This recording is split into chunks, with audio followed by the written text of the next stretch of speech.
On November 24, 2024, the sanctuary of the Potter's House in Dallas was filled to its rafters. Over 12,000 people filled the seats, while 2.3 million more watched from homes across the world. It was a day meant for celebration, the 28th anniversary of the founding of the church that had grown from a small storefront to one of the largest ministries in America.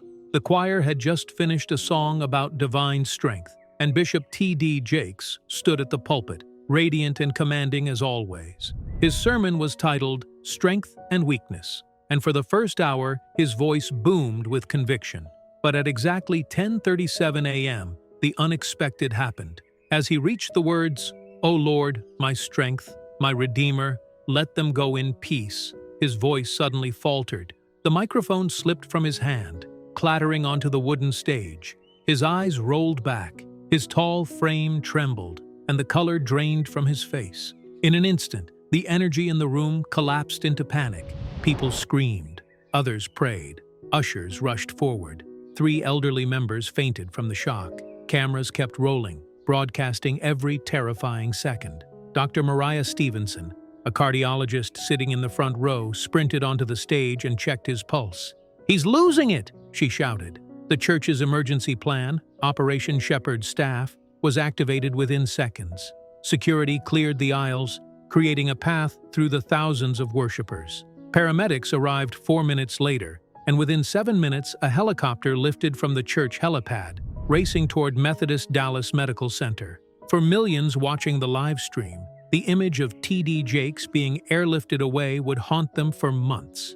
At the hospital, doctors fought for his life. The diagnosis was grim: a massive heart attack caused by a previously undetected clot that had blocked the right coronary artery. His heart had stopped for 42 seconds before the paramedics revived him. The following 9 hours were a blur of surgery and prayer. He received 47 units of blood and endured 3 follow-up procedures. For 17 days he lay in intensive care, surrounded by machines that kept his heart beating. The church's global prayer line ran 24 hours a day, flooded with messages from every continent. His wife, Sarita, sat by his bed, whispering scripture into his ear even when he couldn't respond. The world that had once looked to him for strength was now praying for his survival. What the public didn't know was that Jakes had been under immense stress long before that morning. For months, dark rumors had been circulating online linking his name to a lawsuit that had nothing to do with him. One filed by music producer Rodney Lil Rod Jones against Sean Diddy Combs. Buried on page 47 of that lawsuit was a shocking line. Combs allegedly planned to use his connection with Bishop T.D. Jakes to repair his public image after abuse allegations surfaced. The claim had no proof, but it was enough to ignite a firestorm. Jakes and Combs had indeed crossed paths. Jakes' sermons had aired on Combs' Revolt TV network, and he had attended one of Combs' lavish birthday parties. But now conspiracy theorists were convinced there was more. Anonymous YouTube channels began uploading AI-generated videos claiming Jakes had attended secret parties. Posts spread across social media faster than his ministry could respond. For weeks, Jakes stayed silent, hoping the frenzy would fade. Instead, it grew. On April 15, 2024, he finally broke his silence during a Sunday sermon viewed by millions. Standing beneath the pulpit lights, his voice steady but wounded, he declared, "I have never and will never be part of the darkness they accuse me of. These are lies meant to destroy what God has built." He announced that he was taking legal action. 3 days later, his lawyers filed a $100 million defamation lawsuit against Jones, calling the accusations reckless, false, and deeply damaging. He also filed separate suits against several YouTube channels, seeking $50 million each for spreading fabricated videos. Critics accused him of overreaction. Supporters called it courage. In May, he took an even more extraordinary step, appointing an independent ethics board of pastors, attorneys, and auditors to review his finances and church governance. He invited full transparency, even releasing the church's financial records publicly for the first time in its history. When he voluntarily took a polygraph test in July, the results, showing no deception, were published online. Behind the spectacle, T.D. Jakes was still a man shaped by struggle. Born June 9, 1957, in South Charleston, West Virginia, Thomas Dexter Jakes was the youngest of 3 children of Ernest and Odith Jakes. His father owned a cleaning business that once serviced the state capitol. His mother was a teacher who insisted her children learn cooking, sewing, and discipline. The family lived in Vandalia, a segregated community in the 1960s, where poverty and racial tension were everyday realities. When TD was 10, his father developed kidney disease. For 6 years, the boy watched him fight for life, learning responsibility far beyond his age. He preached imaginary sermons to stuffed animals in his bedroom, earning the nickname Bible Boy. At 16, he lost his father. He was devastated and angry with God. He left school 2 months before graduation to care for his sick mother. Yet, out of despair came calling. By 23, Jakes felt compelled to preach. He started his first church, the Greater Emmanuel Temple of Faith, in a storefront in Montgomery, West Virginia, with just 10 members. During the day, he worked at a chemical plant. On Sundays, he preached. His wife, Sarita Jameson, whom he married in 1982 after a whirlwind 6-month courtship, was his partner in everything. Together, they built their lives from nothing. The church grew slowly, one soul at a time. By the mid-1980s, his preaching began to attract attention beyond his town. In 1993, he self-published a book, Woman, Thou Art Loosed, based on his sermons about healing from emotional pain. It sold over 3 million copies, transforming his reputation overnight. By 1996, he took a leap of faith, moving to Dallas with 50 families to found the Potter's House. Within 6 months, 5,000 people were attending. In 1999, construction began on a new sanctuary, 191,000 square feet, costing $45 million. And it was fully paid off within 4 years. By 2005, membership surpassed 30,000, making it one of the largest churches in America. Success brought both influence and scrutiny. Jakes became an advisor to presidents and kings. He prayed at President Obama's inauguration and spoke at the White House during summits with African leaders. His production company released hit films such as Jumping the Broom and Miracles from Heaven, collectively grossing over $500 million worldwide. Time magazine named him America's Best Preacher. Yet as his platform grew, so did criticism. Theological purists accused him of promoting the prosperity gospel, the belief that faith guarantees financial blessing. Some took issue with his use of the term manifestations instead of persons when describing the Trinity, interpreting it as a heretical denial of Orthodox doctrine. Even after his clarifications at the 2012 Elephant Room Conference, suspicion lingered. He also faced backlash for his shifting tone on LGBTQ+ issues. In the early 2000s, he called homosexuality brokenness, suggesting it stemmed from trauma. But by 2015, he told an interviewer that the Black church and LGBTQ+ community could coexist, though he reaffirmed his belief in traditional marriage. The nuance satisfied neither conservatives nor progressives. Each side questioned whether his words reflected conviction or strategy. In 2022, he stirred controversy again by saying traditional gender roles were outdated, an observation meant for cultural discussion, but seized upon by critics as compromise. The same year, he partnered with Wells Fargo on a $1 billion initiative to expand economic opportunity in underserved communities. He envisioned it as kingdom economics, faith meeting social reform. But even noble projects could not silence detractors who questioned his wealth. Reports of his multi-million-dollar mansion, tailored suits, and luxury cars resurfaced online.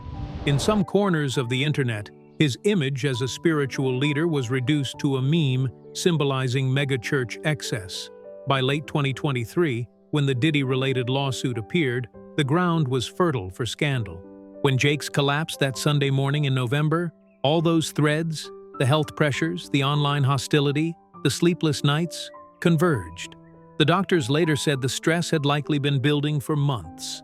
For him, the moment became both crisis and revelation. After 17 days in the ICU, he was moved to recovery.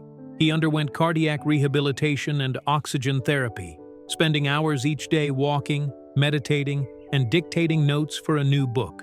That book, Reborn, Finding Strength in Life's Valleys, written entirely from his hospital bed, was released 3 months later and sold 2 million copies in its first week. Its message was simple: strength is not the absence of weakness, it is surviving despite it. On December 18, 2024, he appeared in a short video call to his congregation, thinner but smiling. "God isn't finished," he said softly. "He was teaching me how to rest in the middle of the race." The video went viral, raising $4 million for the hospital's cardiac unit. The world watched as the preacher who had taught millions about faith now embodied it through vulnerability. Throughout his career, Jake's greatest partner had been his wife, Sarita. They met in a small West Virginia church in 1981. She was 26, he was 23, a guest preacher with a fire in his voice. They married 6 months later and built their family around ministry. Together, they raised 5 children: Sarah, Cora, Jermaine, Thomas Jr., and Jamar. Their marriage endured public trials, most painfully in 2009 when their son Jermaine was arrested for indecent exposure, an event that made headlines. Jakes later said that was the year he truly understood what unconditional love meant. His daughter Sarah would later become one of America's most influential young pastors, leading her own church and conferences. Sarita led the women's ministry and became the quiet force behind the pulpit. In 2024, as they celebrated 42 years together, he called her his ride-or-die soulmate. Even at the height of his fame, Jakes admitted regrets.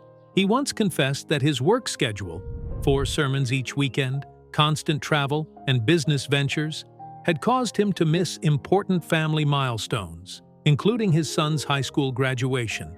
After his heart attack, those memories haunted him. "I've preached to millions," he told a friend from his hospital room, "but I still owe my children time." It was this reflection that led to one of the most significant announcements of his career. In April 2025, Jakes declared he was stepping back from daily leadership of the Potter's House, appointing his daughter Sarah Jakes Roberts and her husband, Pastor Toure Roberts, to lead the church's next generation. The decision marked the first leadership transition in the ministry's history. Some saw it as an end of an era, others the beginning of a new one. For Jakes, it was liberation. Freed from the relentless pace of megachurch operations, he focused on writing, mentoring, and philanthropy. He continued to host his annual International Leadership Summit, which drew thousands of business and faith leaders from around the world. His message had shifted, less about prosperity, more about purpose. If wealth were the proof of God's favor, he told the 2025 summit crowd, then Jesus was a failure. But he wasn't. He was free.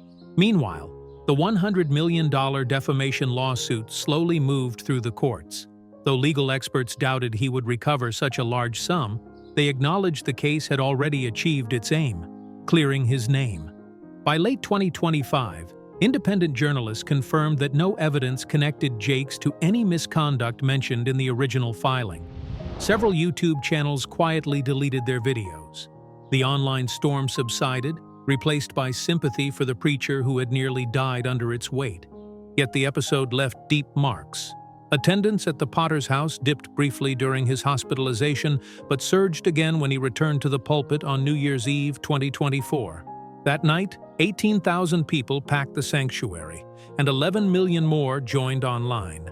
Jakes, noticeably thinner, stepped to the podium as lights dimmed. "I shouldn't be here," he began, voice trembling. "But God has unfinished business with me." His sermon, titled The Comeback King, moved even seasoned churchgoers to tears. It wasn't about wealth or victory, but survival.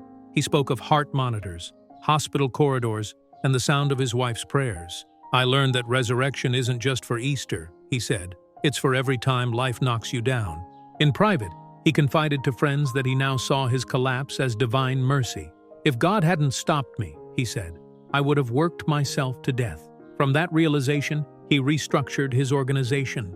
He reduced travel, empowered local leaders, and prioritized health programs within the church community. Under his new direction, the Potter's House launched an initiative offering free cardiac screenings to low-income families, inspired by his own survival story. The transformation extended beyond the pulpit. Jakes began teaching a course at Southern Methodist University titled Faith and Leadership in the Modern Age, exploring how spiritual leaders navigate fame and ethics. He co-authored a forthcoming book with a medical researcher about faith-based stress management. His story became a case study in resilience. Once criticized for opulence, he now preached moderation and mental health. Even some longtime critics publicly acknowledged his change. Still, not everyone forgave easily. Online detractors continued to question his theology, accusing him of reinventing himself only when convenient. But those close to him noticed something different, a humility that had not been there before.